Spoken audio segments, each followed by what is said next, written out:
Hi friends. இன்னைக்கு நாம வாழைப்பழம் வைத்து ரொம்ப சுவையான ஒரு ஈவினிங் ஸ்நாக்ஸ் வெள்ளை சக்கரை சேர்க்காம எப்படி செய்யறதுன்னு பார்க்கலாம். அதுக்கு முதல்ல ஒரு பாத்திரத்தில் 1 கப் அளவு வெல்லம் சேர்த்துக்கலாம். 1/2 கப் தண்ணி சேர்த்து ஸ்டவ் ஆன் பண்ணிவிட்டு மீடியம் ஃப்ளேம்லேயே நல்லா கொதிக்க விடலாம். வெல்லம் தண்ணியில் நல்லா கரைஞ்சா போதும். வெல்லம் தண்ணியில் நல்லா கரைஞ்சதும் ஸ்டவ் ஆஃப் பண்ணிடலாம். உங்ககிட்ட வாழை இலை இருந்தால் இந்த மாதிரி ஈவனான சைஸில் கட் பண்ணி எடுத்துடுங்க. ஒரு பாத்திரத்தில் தண்ணி ஊற்றி கொதிக்க விடலாம். தண்ணி நல்லா கொதிச்சுட்டு இருக்கும் போதே நம்ம கட் பண்ணி வச்ச வாழை இலையை இதில் நல்லா முக்கி எடுத்துக்கலாம்.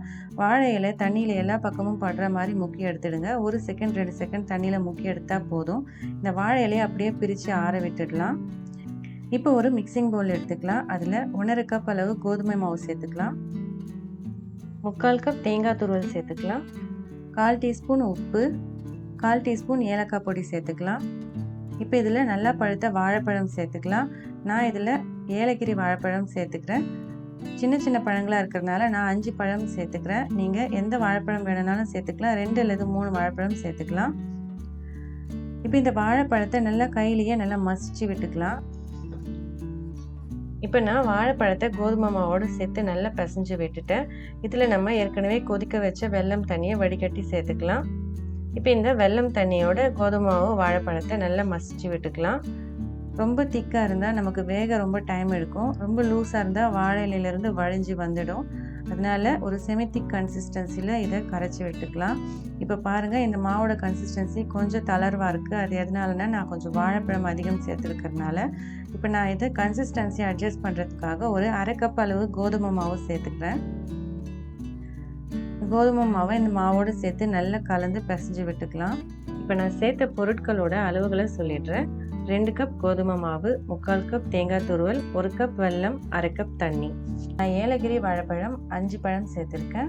இப்போ இந்த மாவோட கன்சிஸ்டன்சியை பார்த்துக்கோங்க. இந்த மாதிரி ஒரு செமித்திக் கன்சிஸ்டன்சியில் இருக்கணும். நம்ம ஏற்கனவே சுடு தண்ணியில் போட்டு எடுத்த வாழை இலையை ஒரு கோன் ஷேப்க்கு ஃபோல்ட் பண்ணிக்கலாம். சூடான தண்ணியில் போட்டு எடுத்ததுனால இந்த வாழை இலை நல்லா சாஃப்டாக ஃப்ளெக்சிபிளாக இருக்கும். இது நம்ம மடிக்கும் போது கிழியாது. இப்போ நம்ம கரைச்சி வச்ச மாவுலேருந்து 1/2 கரண்டி மாவு சேர்த்துக்கலாம். மாவு வெளியே வராத அளவுக்கு நீங்கள் சேர்த்துக்கிட்டா போதும். மாவு நிரப்பினதுக்கப்புறம் இதை மூடிட்டு அப்படியே ஒரு இட்லி பாத்திரத்தில் ஸ்டீம் பண்ணுற பிளேட்டில் இதை திருப்பி வச்சுடுங்க. இதே மாதிரி எல்லா இலையிலையும் நம்ம ரெடி பண்ணி வச்ச ஃபில்லிங்கை நிரப்பி விட்டுக்கலாம். இப்போ ஸ்டவ்வில் ஒரு இட்லி சட்டியில் தண்ணி ஊற்றி நல்லா கொதிக்க விடுங்க. தண்ணி நல்லா கொதிச்சுட்டு இருக்கும் போது நம்ம ரெடி பண்ணி வச்ச ஸ்டஃபிங் எடுத்து இட்லி சட்டியில் வைக்கலாம். இட்லி சட்டியை மூடி போட்டு 12லேருந்து 15 நிமிஷம் வேக விடுங்க மீடியம் ஃப்ளேமில். ஒரு 15 நிமிஷத்துக்கு அப்புறமா ஸ்டவ் ஆஃப் பண்ணிவிட்டு சூடு ஆறுனதுக்கப்புறம் நம்ம இதை எடுத்து பார்க்கலாம். நல்லா சாஃப்டாக சுவையான வாழைப்பழ அடை தயாராகிடுச்சு. ஸ்கூல் விட்டு வரும் பிள்ளைங்களுக்கு இந்த மாதிரி டிஃப்ரெண்ட்டாக செய்து கொடுத்தா விரும்பி சாப்பிடுவாங்க. ரொம்ப ஹெல்த்தியாகவும் இருக்கும். இதே மாதிரி நல்ல ஹெல்த்தியான ரெசிபிஸ் உங்களுக்கு வேணும்னா என்னோடய சேனல் நீங்கள் சப்ஸ்கிரைப் பண்ணுங்கள். கூடவே பெல் ஐக்கானையும் ப்ரெஸ் பண்ணி ஆல் ஆப்ஷன் செலக்ட் பண்ணுங்கள். இந்த வீடியோ உங்களுக்கு பிடிச்சிருந்தா லைக் பண்ணுங்கள். உங்களுக்கு வேறு எந்த மாதிரி ரெசிபிஸ் வேணும்னாலும் கமெண்ட்டில் தவறாமல் என்கிட்ட சொல்லுங்கள். தேங்க்யூ. Bye bye.